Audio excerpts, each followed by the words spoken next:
اس ملک میں ہر شخص موت بیچ رہا ہے، بچوں کو، بڑوں کو، لوگوں کو، غلط ادویات دے کر، نسخے کے بغیر ادویات دے کر اور کئی طریقوں سے۔ آج کا میرا پروگرام ایک اصل کہانی پر، سچی کہانی پر مبنی ہے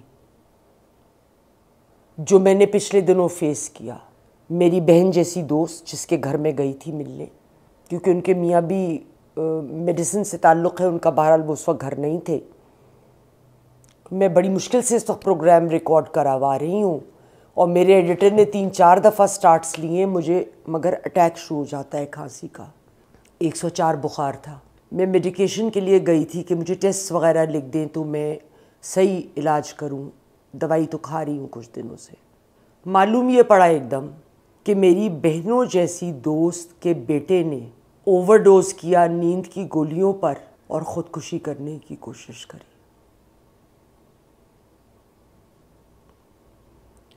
اس کا 25 سال کا بیٹا۔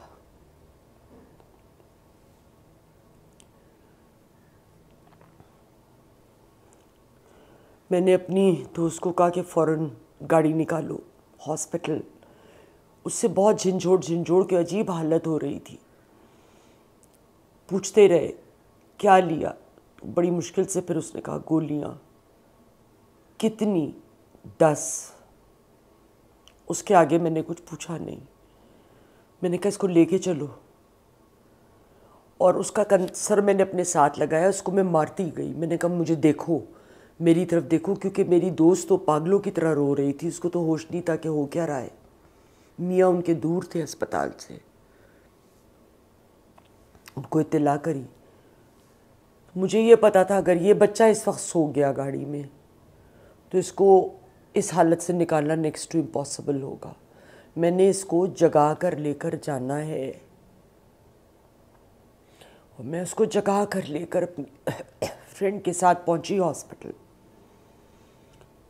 اللہ کا احسان ہے، وقت سے پہنچے۔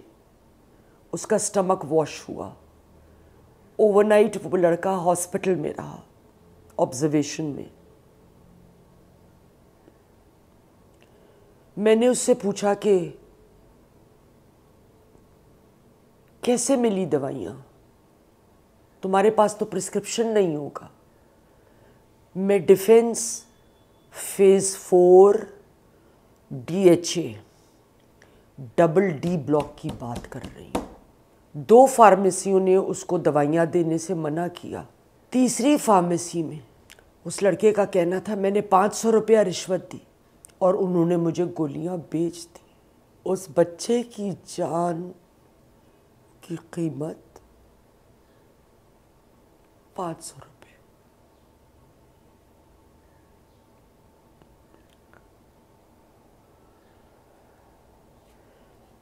ڈرگ ایکٹ 1978، کوئی بھی دوائی بیچنا یا کوئی ڈرگ پرسکرائب کرنا، دینا اوور دا کاؤنٹر کسی کا بھی، اللیگل۔ 1978 جس دکان کی میں بات کر رہی ہوں یہ ایک برانڈڈ سٹور ہے دوائیوں کا۔ میں نے سٹور پہ فون کرا، میں نے کہا جی اس طرح کے حلیے کا لڑکا آیا تھا، یہ کون سی دوائی لے کے گیا تھا؟ کیونکہ ہاسپٹل میں ڈاکٹرز پوچھ رہے تھے کہ دوائی کا نام پتہ چل جاتا میڈم اگر۔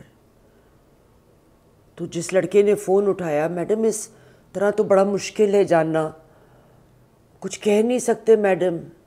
نہیں ہمارے ہاں تو نہیں بکی، ڈرائیور کنفرم کر رہا ہے اسی دکان پہ میں لے کے گیا تھا جہاں سے ایونچولی دوائی لائے۔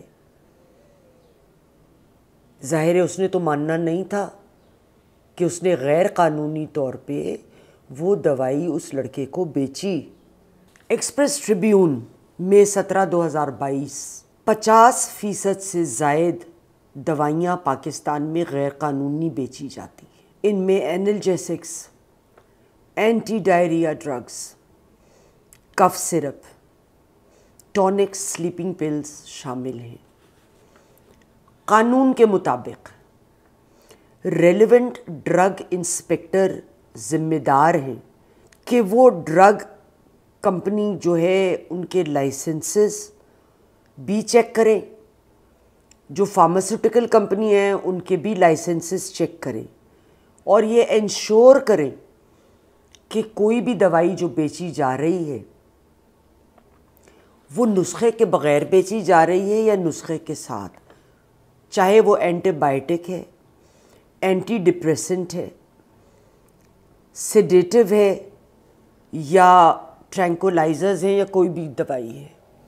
اس لڑکے کی جان کی قیمت 500 روپے، اور جو قانون ہے انڈر ڈرگز ایکٹ 1978 کی فلیگرنٹ وائلیشن، یہ انسپیکٹرز کدھر ہیں؟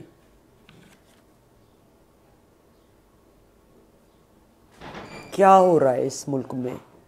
لوگ اکثر کبھی غلط سیلف میڈیکیٹ بھی کر لیتے ہیں۔ جیسے میں ڈائبیٹک ہوں، اگر میں کوئی دوائی ڈاکٹر سے بات کیے بغیر لے لوں یا اوور دا کاؤنٹر میں خرید لوں، ڈائبٹیز کے ساتھ مجھ کو نہیں لینی چاہیے، تو میں اپنا نقصان کروں گی۔ اور جو ایک عام آدمی کاؤنٹر پہ کھڑے ہو کے کوئی دوائی بیچ رہا ہے، اس کو تو نہیں پتہ، مطلب ہو سکتا ہے مجھے بلڈ پریشر بھی ہو سکتا ہے کسی دوسرے پیشنٹ کو ہارٹ کا مسئلہ ہو، کوئی دوائی کسی دوائی سے لڑ جائے۔ انڈر ڈرگ ایکٹ 1978، اس کو کون چیک کرے گا؟ ان غلط پریکٹسز کو کون چیک کرے گا؟ کون ذمہ دار ٹھہرائے گا ان لوگوں کو جو لوگوں کی جانوں سے کھیل رہے ہیں؟ میرا اس معاشرے سے اور ریلیونٹ لوگوں سے سوال ہے۔ خواتین و حضرات، آج تک کے لیے اتنا ہی، اگلے پروگرام میں پھر ملیں گے۔ خدا حافظ۔